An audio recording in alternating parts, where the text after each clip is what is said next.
Having consumed his last mastodon, Homo erectus suspiciously ponders his next culinary move. Eng bop. Eng bop. Nobby. Look bop. That flatbat knee cog.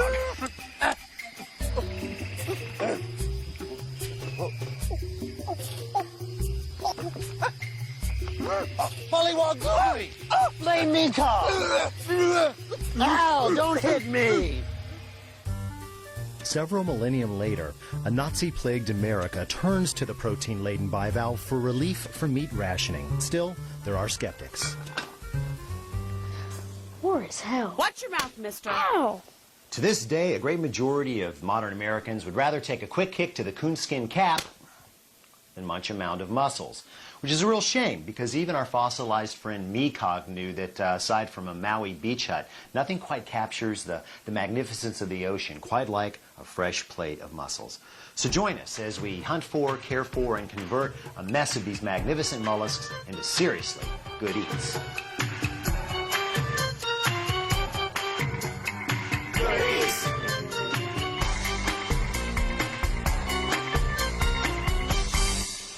Some 6.5 billion pounds of mollusks are harvested from the world's waters each year.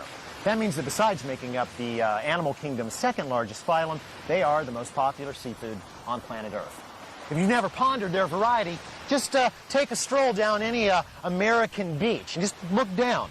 That sand you're crunching on is actually the crushed remains of zillions and zillions of mollusks. That's because mollusks have shells. You know, in the case of a snail or a nautilus, it's one shell. But in the case of, say, clams, scallops, oysters, or mussels, there are two shells that oppose each other. That's why they call them bivalves. Now, mussels are especially interesting because there are hundreds of varieties, ranging from minuscule freshwater varieties up to 15-inch long marine mammoths. And almost all of these varieties are edible. But for some reason, we only press a small handful into active culinary service. You see, there are the green-lipped mussels of New Zealand, which usually arrive in this country frozen. And there are Mediterranean mussels, which are being cultivated now out in the Pacific Northwest. But most of all, there are, well, common or blue mussels. And these are the mussels that monopolize the mussel-munching plates of both American and European eaters. When it comes to bivalve real estate, there's only one concern: location, location, location.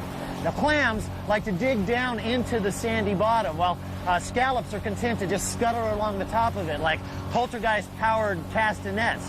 Well, mussels are professional hitchhikers, and they can adhere themselves to almost any surface via a tangled mass of glandularly produced threads called a byssus, or a beard. And it's this natural Velcro that makes the cultivation or farming of mussels not only possible, but potentially profitable. Oh, look, here's a mussel farm now. This method of cultivating has been done in Spain for centuries and centuries. It's called rafting. Instead of cultivating and harvesting the mussels right off of the bottom of the ocean, which can really interrupt the floor, really messes things up, here they're literally grown on hundreds of ropes just suspended into the ocean. This way you get maybe 1,000, 2,000, heck, 3,000 mussels off of each one of these ropes. And since they're suspended off the floor, there's no mud, there's no silt, and they all are hanging in the food chain. Since they're filter feeders, they eat off the plankton that just goes drifting by. It's really taken off here in Maine, where the water is especially plankton-rich. And it makes for a much better product on the plate. Got a much bigger meat for a smaller amount of shell. Here we are at Tola's place. Morning, guys. Into the chili burn. 38. Heck, I should have brought my suit. This method of mussel farming was invented by an Irishman named Patrick Walton, who in 1235 found himself shipwrecked on a desolate stretch of French coastline. Hoping to snag a few seabirds for dinner, he rigged a net between several stakes driven into the sand just offshore. He didn't catch many birds, but a few days later he pulled up the stakes. Voila! Lots of mussels. Now, why would a modern aquaculturist like Tolif Olsen use Walton's method? This way we're able to control our supply, but even more importantly than that is the quality of the mussel we're bringing up. A mussel like this in the wild probably takes 7 to 9 years to grow to maturity. Right. So you end up with a heavy shell, a small meat, tougher meat, we can bring these to market in 12 to 18 months, depending on the seed size that we put down, or even as little as 10 months. That allows them to focus all their energy on growing the meat, not on the shell. So we get a large meat of superior quality. Now, you guys usually don't bring out the whole harvest this way, do you? No, no. When we're doing a commercial harvest, it's all mechanized. We bring a barge in, and we bring them up by, literally by the tons. But on a day like today, we're just getting some for a local restaurant and for our own use. Hey, got a hitchhiker here. Yeah, we pick up a few starfish. When we put the first raft in last summer, we had a duck problem early on, and the ducks ate a bunch of the seed off of the line. They just dive right down and snag them, huh? Yes, the eider-down ducks and the scoters. And what that does, it leaves gaps in the line where we've seeded the seed, and that's a place, gives an opportunity for the starfish to land. The starfish spat will land on the line. If the columns are perfect without the duck damage, there's no real good place for them to land. Can't get a foothold. And then we don't have a problem Leg with hold, so to speak. Exactly. So obviously these aren't all ready for the plate. You got a lot of little guys in here. That's so the other thing we get too, as a problem with the duck with the ducks. When they knock the seed mussel off the rope, it creates gaps, and then the mussel spat also settles onto the rope. So we end up with two generations. We've got your market size, right, and then we have our seed size. And when we harvest, we'll put the seed size right back down. So you're just going to recycle these back. Exactly. It's not like, so there's no waste in this. No, there's no waste. They'll go right back down on a new rope. So basically, this is the one seafood, at least that I can think of, that is absolutely better cultivated than wild. Yes, there's absolutely no doubt about it. I don't think anyone would argue that. Wow. So we got to pick all these off by hand, huh? Yes. All right, well, let's get to it. This beard, or byssus, is so tough, so resilient that in ancient times, Greek fishermen, their wives, actually wove gloves out of these for them to use as work gloves, and they would stand up to a whole lifetime of use, sometimes generations. They would be handed down. The only trick was she had to keep them in a bucket of water, salt water.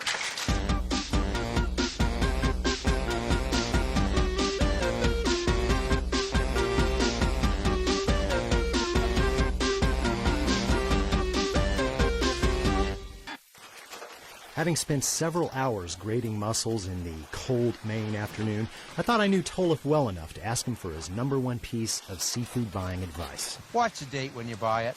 Don't buy old seafood. Seafood is delicious, and so many people think they don't like seafood because they've had inferior seafood.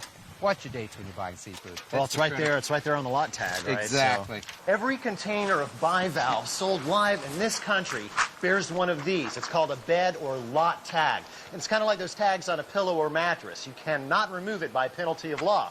And that's because it bears all the information about where those mussels came from, who packed them, when they were packed, everything. That way, just in case somebody does get sick from the mussels, which is extremely rare, there will be a paper trail to let investigators know where exactly they came from. Now, if you buy mussels in a smaller consumer pack, take a look at the little twist tie. You'll notice that there's a code on it or a series of numbers. Those cross-reference that very same tag, so keep hold of it if you buy mussels this way. Now, it's not absolutely required for your fishmonger to keep these tags visible, but mine does. It keeps it right up there in the window where the mussels are. And you know what? That shows me respect. I like that. Immediately post-harvest, the mussels proceed directly to a processing plant where they are detangled, debearded, divorced from any uninvited hangers-on, then washed, sorted, packed, and shipped, live and well, to a grocer near you. Since they don't have fins, or scales, or faces for that matter, you might expect mussel evaluation to be less than a snap. But a snap is exactly what you're looking for, or at least a sluggish wink. Thanks. Ask your monger to hand you an open mussel. Now, if it closes by the time he hands it to you, or if it does when tapped, it's alive. It may not close all the way, but the more movement you see, the better. Now, if all the shells are closed, just grab one and try to scoot the shells back and forth across each other. If there's no budging, you're good to go. Finally, take a good deep sniff. If something smells rotten, that's right, probably is. Now, as for the amount, I usually go by count, not weight.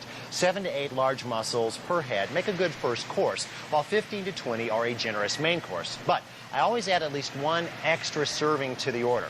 You'll see why soon enough. The trick now is to keep your mussels alive. Feel a little funny about having living things in your refrigerator? Don't.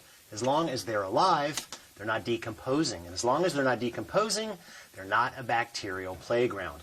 But there are some prerequisites for mussel longevity. For one thing, no water, okay? Fresh water kills mussels. They're marine creatures, right? The second thing they've got to have is air. That's why I never put them in a plastic bag or in plastic wrap. Go with a big bucket, bowl, pan, or a Lexan like this. 3, they've got to have humidity. I like to just take a few folds of paper towel, moisten it lightly, and lay right across the top. Last but not least, they must have cold. Cold slows down their metabolism. Since cold sinks instead of rises, I like to put a zip bag full of ice cubes right on top. Change this daily.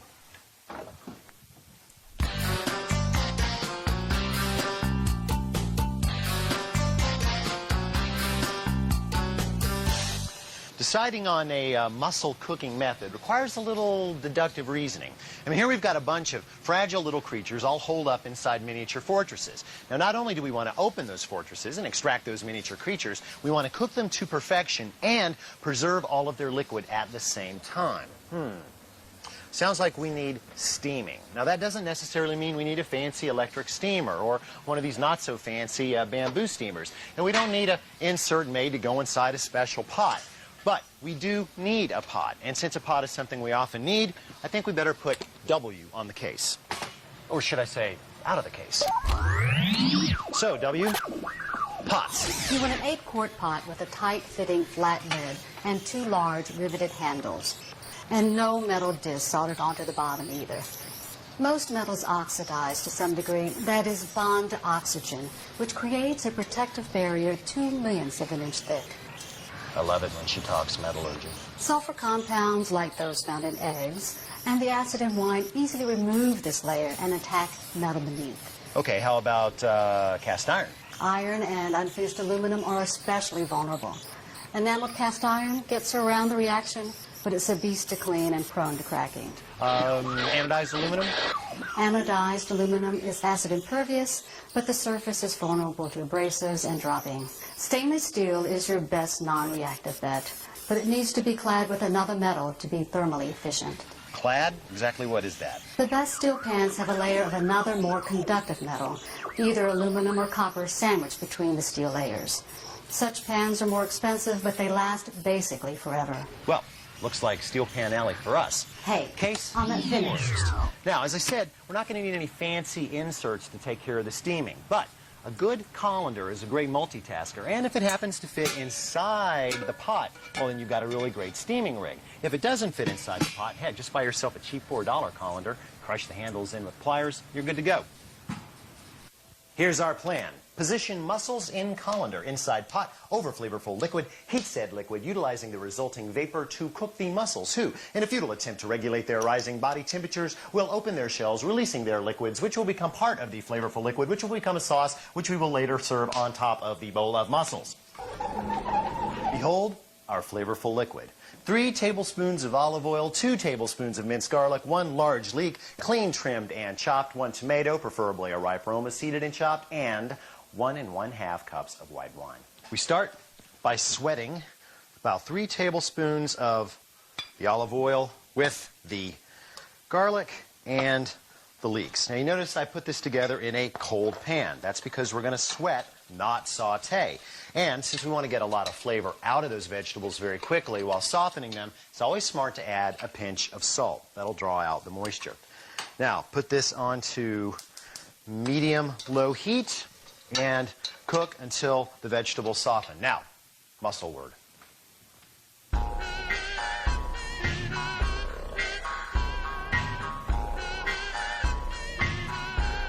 These days, most mussels make it to market relatively muck-free, but just in case, I like to give them a pre-cooked spray down. Also like to go over them and look for anything that's kind of crusty and just kind of brush it off with a stiff brush. Occasionally, you're going to find a mussel that, still has his beard intact. In that case, leave it on until right before cooking. Then, take a clean pair of needle nose pliers, grab the beard right down at the base, and just ratchet it out like that. Hey, that makes this a lever. I wonder what kind. Paul? Who's Paul? I'm Lieberman. And that, my good man, is a first-class lever. As opposed to what, a low-class lever? No, you putz, as opposed to a second-class lever. Okay, Paul. I'm not Paul, I'm Lever Man. Whatever. By the way, don't put this down the garbage disposal, okay? It's like a handful of nails. As soon as the aromatics are nice and soft, and they are, go ahead and add the tomato and the 1.5 cups of white wine. Turn the heat up to medium-high and bring that to a simmer. And hey, you know that old adage about cooking with wine? You must never, never cook with wine that you would not drink. Okay, you want to taste, Chef? Yeah, Run, run.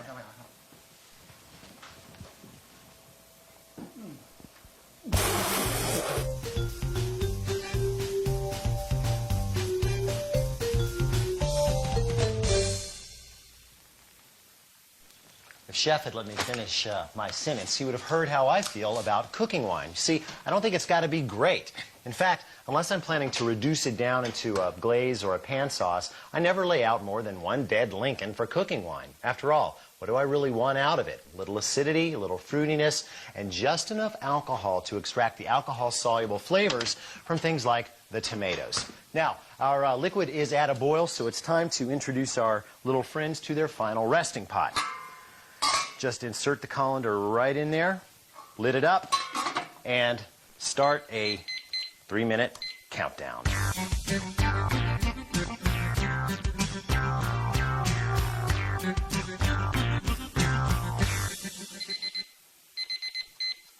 Three minutes have gone by, and it looks like we've had a little bit of rising in there. They've actually pushed the lid right off the pot. So take a look. Odds are real good, everything is open. If they're not, just kind of move them around, clamp the lid back down, and give them another 30 seconds. It's probably just because they don't have enough space. These are all wide awake and ready to go, or not wide awake. So I'm just going to dump them right in the bowl. If you see anything that's not open and looks like it's dead, get rid of it right away, because there's nothing worse than a dead mussel. See that? There's a crack there. That one's never going to open. He's a goner. Okay, turn your attention to the liquid. There's a lot of flavor in there now. The mussels have opened up, released all of their liquor. But we need something to kind of thicken them up a little bit. That's too thin to really be called a sauce. But traditionally, this dish calls for butter or cream and lots of it to thicken it up. But I got to tell you, I'm already sans about challenged here, so I'm going to look for something that will add flavor and texture without a lot of calories. The answer, mussel meats themselves. Just reach in and grab about 10 of your mussels. Just pull them right out of the shell like that. Watch for pieces of shelling. And throw them into a bowl. Just let them cool down a little. You can scoop them right out. You don't need to use a spoon or anything else. As you can see, we've got a lot more liquid than we actually started with because of all the liquid that the mussels released. So it's time to thicken this up. Of course, that won't do it, but this will.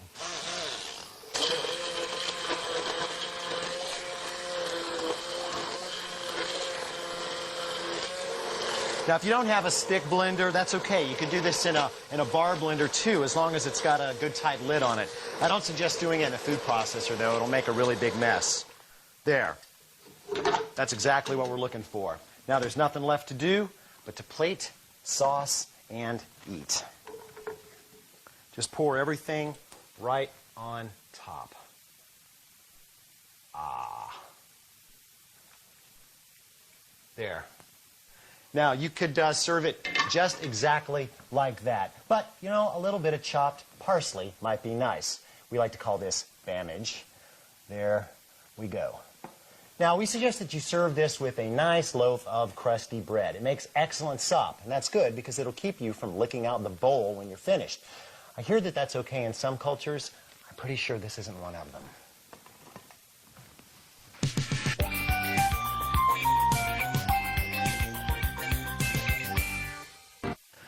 I believe it was Miss Piggy who said of bivalves, "I can't imagine why anyone would want to eat something slimy that comes on an ashtray."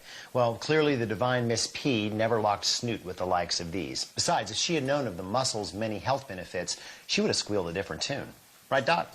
Why, yes. Besides vitamin B and omega fatty acids, mussels contain as much protein as beef, but with only 1/4 of the calories and none of the saturated fat. Dollar for dollar, mussels can't be beat protein-wise. Now, soybeans, on the other hand... soybeans, another show. Now, we hope that we've inspired you, or at least coaxed you out of your shell regarding the humble mussel. Look at it this way. They don't require any digging, no shucking, and look, they even make their own utensils. That's not just convenient. That's good eats.